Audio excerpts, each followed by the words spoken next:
To stay warm, marine otters have to eat a quarter of their body weight in seafood every single day.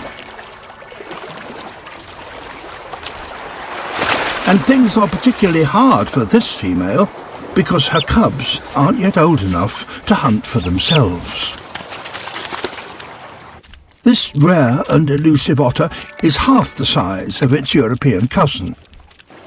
The cold isn't her only challenge. Being so small, these otters can only hold their breath for about a minute, making every dive a race against time. This otter lives on a calorific knife edge, often only getting enough from one hunting trip to fuel the next.